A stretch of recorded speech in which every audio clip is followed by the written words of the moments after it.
पाकिस्तान के पास खाने को पैसे नहीं हैं, कर्ज का ब्याज चुकाने तक के पैसे नहीं हैं। खजाने की हालत ठन गोपाल टाइप हो चुकी है। फॉरेक्स रिजर्व खस्ता हाल है। जनता का दम आटा दाल और चावल खरीदने में निकल रहा है। उधर पाकिस्तानी हुक्मरान अलग ही काम में मस्त हैं। अमेरिका के जस्टिस डिपार्टमेंट की ओर से किए गए खुलासे में प्रधानमंत्री शहबाज शरीफ और army chief field marshal Asim Munir की करतूत का भांडाफोड़ हुआ है। ऑपरेशन सिंदूर पर फर्जी का गाल बजाने वाले पाकिस्तानी नेताओं की बोलती बंद हो जाएगी। इससे पता चलता है कि भारतीय सशस्त्र बलों के प्रचंड प्रहार से इस्लामाबाद की हालत जाल में फंसे हुए उस फड़फड़ाते परिंदे की तरह था जिसकी जान अब गई तो तब गई वाली स्थिति है। ऑपरेशन सिंदूर के दौरान अमेरिकी पॉलिसी मेकर्स और सांसदों को साधने के लिए पाकिस्तान ने अपनी गरीब जनता का पैसा पानी तक की तरह बहाया है। उसने हर महीने 50,000 अमेरिकी डॉलर सिर्फ इसलिए खर्च किए हैं कि पहलगाम टेरर अटैक में खुद को निर्दोष साबित करके उसके खोखले वादे पर अमेरिका भरोसा कर ले।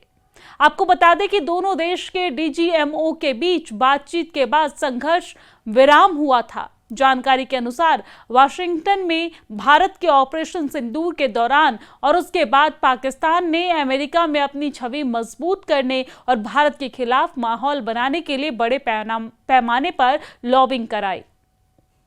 अमेरिका के डिपार्टमेंट ऑफ जस्टिस में दाखिल दस्तावेजों से पता चलता है कि पाकिस्तान ने नामी और प्रभावशाली लॉबिंग कंपनियों को भारी भरकम रकम देकर अमेरिकी सांसदों, सीनेटरों और नीति निर्धारकों तक अपनी बात पहुंचाने की कोशिश की है। इस खुलासे के अनुसार पाकिस्तान ने वाशिंगटन डीसी की जानी मानी lobbying firm square pattern bogus और अप्रेक्षित नई लेकिन राजनीतिक रूप से मजबूत पकड़ रखने वाली जैवलिन एडवाइजर्स की सेवाएं ली है। इन कंपनियों का काम अमेरिकी कांग्रेस के दोनों सदनों के शीर्ष नेताओं और विदेश नीति से जुड़े अहम सांसदों से संपर्क साधना था।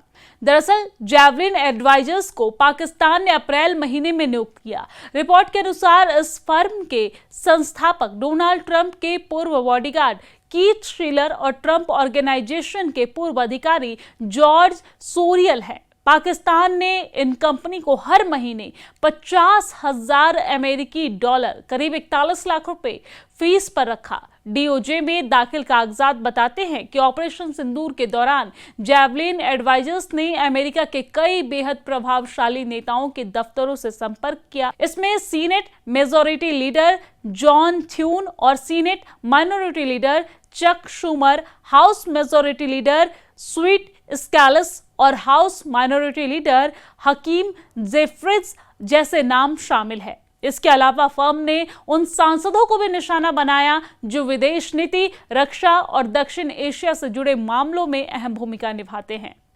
जैवलिन एडवाइजर्स ने अमेरिकी संसद के हाउस फॉरेन अफेयर्स कमेटी के चेयरमैन ब्राउन मास्ट और अमेरिका में पाकिस्तान के राजदूत रिजवान सईद शेख के बीच 7 मई 2025 को एक कॉल आयोजित करवाई थी और इस बातचीत में नई दिल्ली और इस्लामाबाद के बीच बढ़े तनाव पर चर्चा की गई। इसके साथ ही सीनेट के विदेश संबंध, खुफिया और सशस्त्र सेवा समितियों से जुड़े सीनेटरों के दफ्तरों से भी संपर्क साधा गया।